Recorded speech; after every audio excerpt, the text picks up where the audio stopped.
Hi, I wanted to take a moment and thank everybody who reached out to me via social media comments and text messages to offer their condolences at the news of Alex Trebek's passing. For some of you, you know the story of why he meant so much to me. And for those of you who don't, I thought that I would explain how I met Mr. Trebek during one of the proudest and most unique moments of my entire career. And I would also show you the trophy that I have to show for it.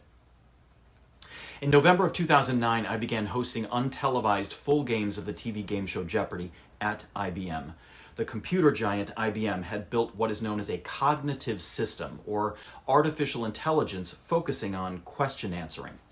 Their system has the ability to search through millions of pieces of data and provide a precise response to very complicated questions. Unlike Google, where you can type in a few keywords and that system gives you hundreds of web pages where you can find the answer yourself, the IBM system would answer your exact question at lightning speed.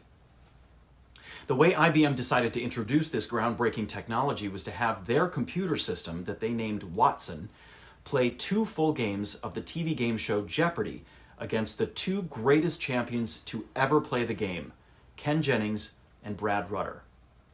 I was asked to host all of the test games between Watson and ex-Jeopardy contestants in order to prepare Watson and the scientists who built him for his network television debut in 2011, playing against Ken and Brad in what was called the Jeopardy IBM Challenge.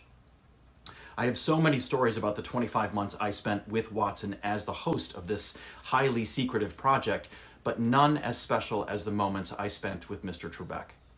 In October of 2010, Mr. Trebek and all of the executives from Jeopardy came to our studio here in New York to watch Watson play the game. At that point, I had hosted around 150 full games of Jeopardy with Watson, but this added pressure of hosting 4 games in front of the man who had been the host of the televised version of the show for more than 25 years at that point was a little intense. Mr. Trebek and I didn't meet before I took my place behind my lectern and introduced my human players to how our upcoming game would be different than playing against 2 other human contestants. From around the corner of our game board, out of the corner of my eye, I saw someone dressed in black with a camera crew in tow, walking onto our makeshift stage. We always had camera crews walking around our set filming Watson's progress, so I didn't think anything about it until I realized that the man in black was Mr. Trebek, and he was walking towards me with his hand outstretched. I quickly stuck out my hand to shake his, knowing full well that he could feel my heart pounding in my palm. And then Mr. Trebek positioned himself so the camera crew could get a shot of the both of us at the same time. And then he said, "Todd, we didn't get a chance to meet before you took your place, but I just wanted to give you one piece of advice."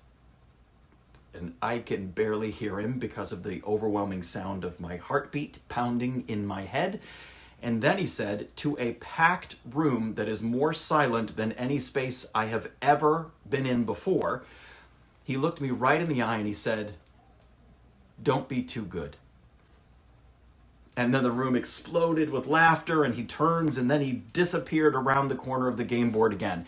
And now I am standing there in a full sweat, and I need to get it together to host 4 games in a row of his game show in front of him.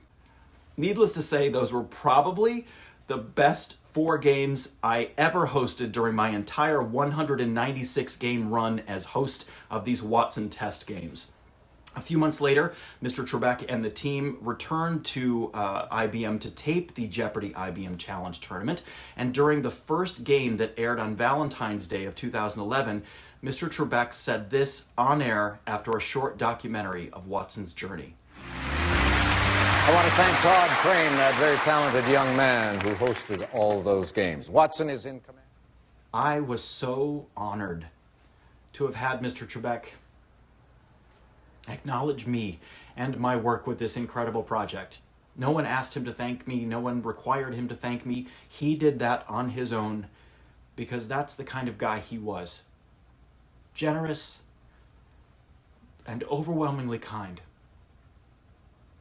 After the tournament aired, I hand-wrote Mr. Trebek a note thanking him for acknowledging me on air and congratulating him on his recent Emmy win that year, and asking him for any advice he might have for someone in my position who would hope to achieve what he has in his career. A week and a half after I sent the letter, this is what I received in the mail. And it reads, "Todd, thanks for the kind words. I'm not good at giving advice, but here goes. Keep working at your craft. You are good. When I leave Jeopardy, apply for my job.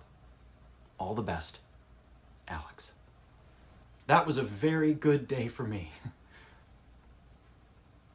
Mr. Trebek and I met a handful of times after that in Los Angeles, and every time that I chatted with him, it was like talking to a mentor and having a conversation with someone who is 100% on your side.